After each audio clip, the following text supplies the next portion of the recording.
नमस्कार दोस्तों, आज हम एक ऐसे मुद्दे पर बात करने वाले हैं जो सिर्फ पाकिस्तान तक सीमित नहीं है बल्कि पूरे साउथ एशिया को अफेक्ट करता है।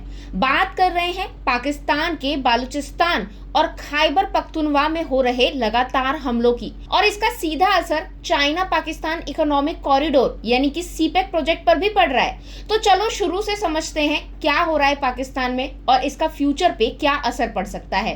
तो सबसे पहले बात करते हैं कि पाकिस्तान में हो क्या रहा है। तो देखिए दोस्तों, पाकिस्तान के बालूचिस्तान और खैबर पख्तूनख्वा रीजन में पिछले कुछ महीनों से वायलेंस काफी ज्यादा बढ़ गया है। रोजाना किसी न किसी जगह पर बॉम्ब ब्लास्ट, फायरिंग या फिर मिलिट्री कॉन्वो पर अटैक हो रहा है। पाकिस्तान की सरकार और फौज दोनों परेशान है, लेकिन हल निकलते दिखाई ही नहीं दे रहा। अब इस बैकड्रॉप में पाकिस्तान की सरकार ने एक हाई लेवल मीटिंग बुलाई थी इस्लामाबाद में। मीटिंग का एजेंडा था सिक्योरिटी सिचुएशन को डिस्कस करना और टेररिज्म से निपटने की स्ट्रेटेजी बनाना।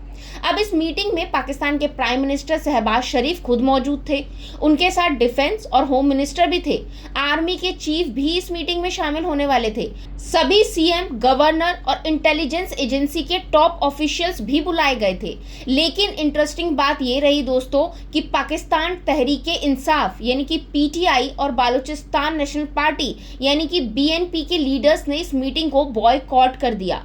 पीटीआई ने तो सीधा बोल दिया कि जब तक इमरान खान को जेल से नहीं रिहा किया जाता तब तक हम किसी भी बैठक का हिस्सा नहीं बनेंगे।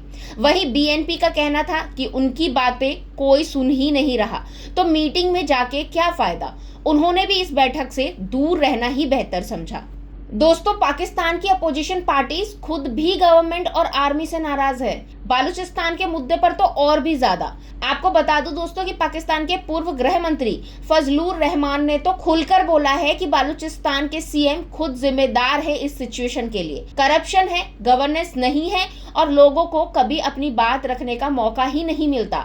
इसी वजह से नाराजगी और रेबिलियन बढ़ गया है। पीटीआई के लीडर्स भी यही कह रहे हैं कि गवर्नमेंट की लापरवाही और आर्मी का हैवी एंडेड अप्रोच ही बालूचिस्तान और खैबर पख्तूनख्वा में इंस्टेबिलिटी का कारण है। चलिए अब मैं आपको बताती हूँ कि इस हाई लेवल मीटिंग में क्या क्या हुआ। तो मीटिंग में टेररिज्म से निपटने के लिए नए ऑपरेशंस लॉन्च करने की बात हुई।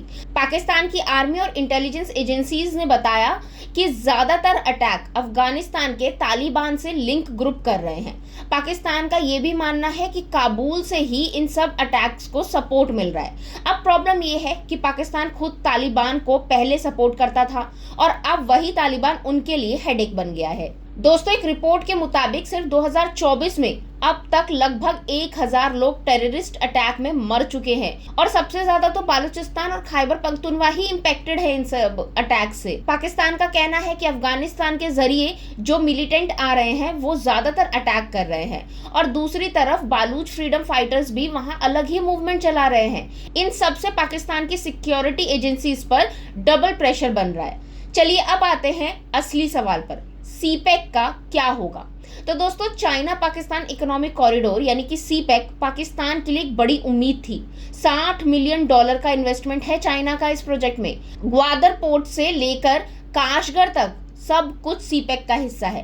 प्रॉब्लम ये है कि बालूचिस्तान में सबसे ज्यादा वायलेंस हो रहा है और वहीं से सीपेक का मेजर रूट गुजर रहा है। अब गवादर पोर्ट पर पहले ही लोकल लोग प्रोटेस्ट कर रहे हैं। उनका कहना था कि उन्हें सीपेक का कोई फायदा नहीं मिल रहा, ऊपर से उनकी जमीनें भी चली गई हैं। अब जब वहां अटैक और ब्लास्ट हो रहे हैं तो चाइनीज इंजीनियर्स और वर्कर की सिक्योरिटी सबसे बड़ा चैलेंज बन गई है। पहले भी चाइनीज लोगों पर अटैक हो चुके हैं और अब सिक्योरिटी सिचुएशन और ज्यादा खराब हो गई है। अब अगर बात करें दोस्तों चाइना की, तो चाइना पब्लिकली कुछ नहीं बोलता, लेकिन अंदर ही अंदर पाकिस्तान पर प्रेशर डाल रहा है कि कोई सिक्योरिटी तो सुधारो भाई। चाइना ने क्लियर कर दिया है कि अगर सिचुएशन कंट्रोल नहीं हुई तो वो अपने प्रोजेक्ट्स डीले कर सकता है।